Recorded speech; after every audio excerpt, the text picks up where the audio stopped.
No vídeo de hoje nós vamos falar sobre os tipos de cicatrizes da abdominoplastia. Então se você está pensando em fazer esse procedimento, já confere aí.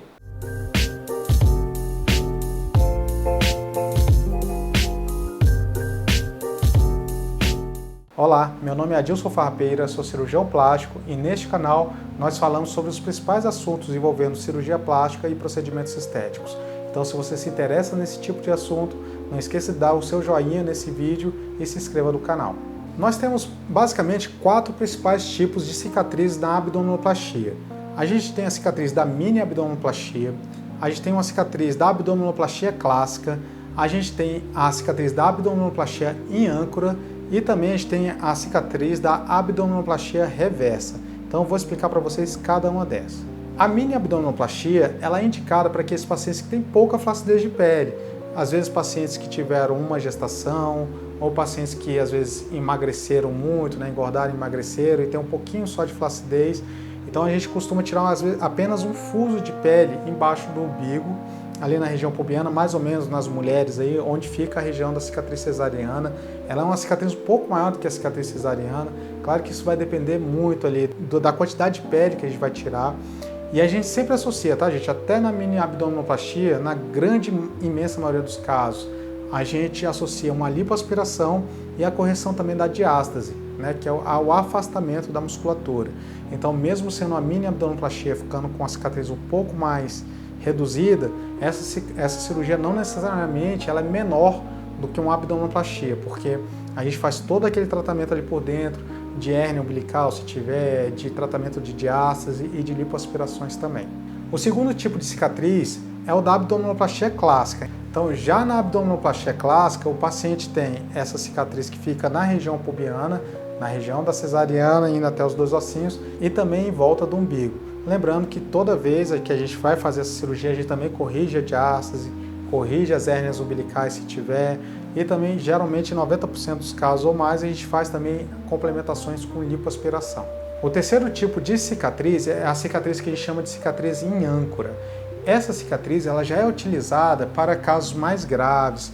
Muitas vezes são pacientes que foram submetidos à cirurgia bariátrica, então tiveram grandes perdas de peso, ou aqueles pacientes que já têm uma cicatriz aqui na região mediana do abdômen. Então, alguns pacientes que já tiveram alguma cirurgia abdominal, que já fizeram alguma cicatriz aqui nessa região, a gente costuma aproveitar essa cicatriz para melhorar tanto o contorno quanto o aspecto dessa cicatriz antiga, que muitas vezes não foi feito ali com um fim estético, Então, nessa cirurgia, o paciente tem uma cicatriz em toda essa região do meio e também aquela cicatriz igual da cirurgia da abdominoplastia clássica, que fica na região pubiana, ali na região da cesariana, se estendendo até os 2 ossinhos laterais. O quarto tipo de cicatriz é a cicatriz da abdominoplastia reversa. Então, o que é isso?